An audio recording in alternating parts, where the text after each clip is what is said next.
Hello and welcome to the new Minju channel. My name is Minju Shin and let's dive right into today's topic. Yoon and his saboteur lawyers.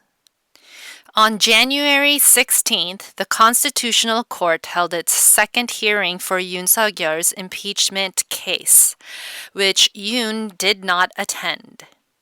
Yoon's legal team has, from the very beginning, displayed a consistent talent at being unable to clearly, succinctly, accurately, smoothly, and probably honestly answer most of the questions being asked by judges. Their go-to answers have been something along the lines of, "We'll need to check that with witness so-and-so and get back to you," or "We'll send over a response to that in writing." Add to this a lot of stuttering, staring out into space, or just closing your eyes, and being caught off guard by the judge's questions. Just a lot more lamosity.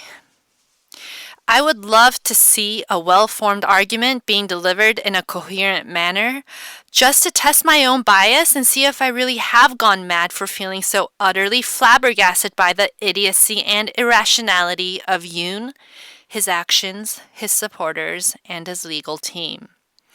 But somehow, Yoon has been able to gather a group of idiots, veteran lawyers who think and talk just like Yoon.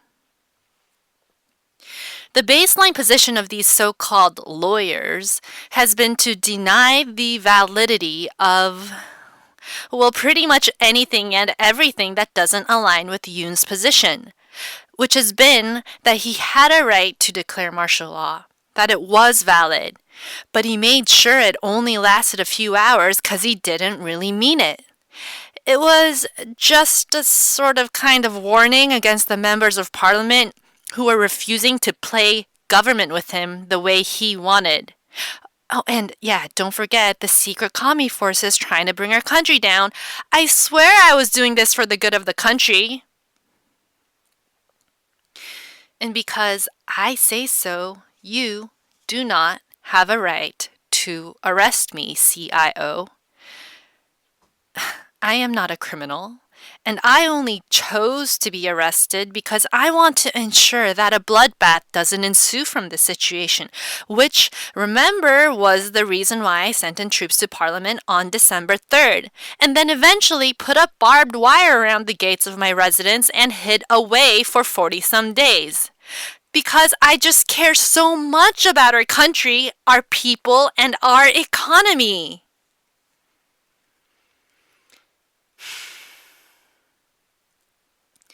This basically denies what the hundreds of thousands of people that came to Parliament to defend the country on the night of December 3rd witnessed and what they stand for.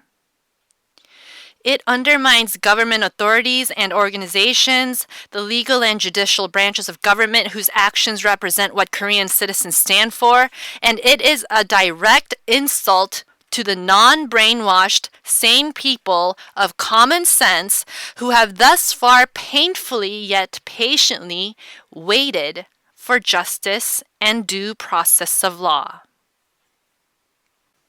Yoon always claimed he stood for law and common sense. But if the type of law and common sense we've seen Yoon exemplify this past month and a half through his actions and words is the type of common sense and interpretation of law he has practiced throughout his years as prosecutor, this makes me truly wonder about the quality of justice that was being delivered through Korea's prosecution system these past few decades. He ain't thinking straight, and he ain't talking straight. And it is evident that this strategy of drunk, schizophrenic gibberish has been passed on directly to his legal team. When one speaks truth, there is no room for anything other than straight speech. In light of the pathetic performance being displayed by Yoon's legal team, one actually can't help but to wonder if maybe they're playing the role of saboteur, Could it be that they're actually trying to assist in bringing about Yoon's demise? Crazed supporters of Yoon shout paradoxical statements at demonstrations echoing the logic of Yoon and his legal team.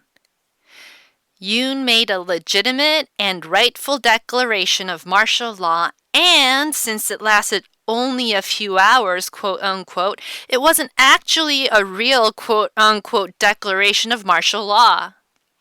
So they say. But which is it? You can't have both statements be true. Was it real and unconstitutional or fake because it was short? And by the way, short here is arguable.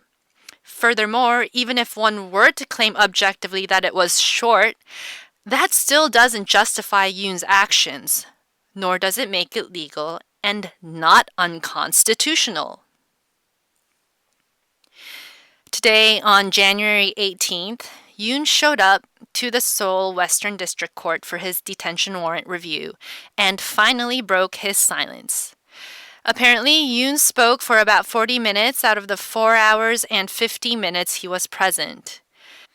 He has now returned to the Seoul Detention Center to await the results.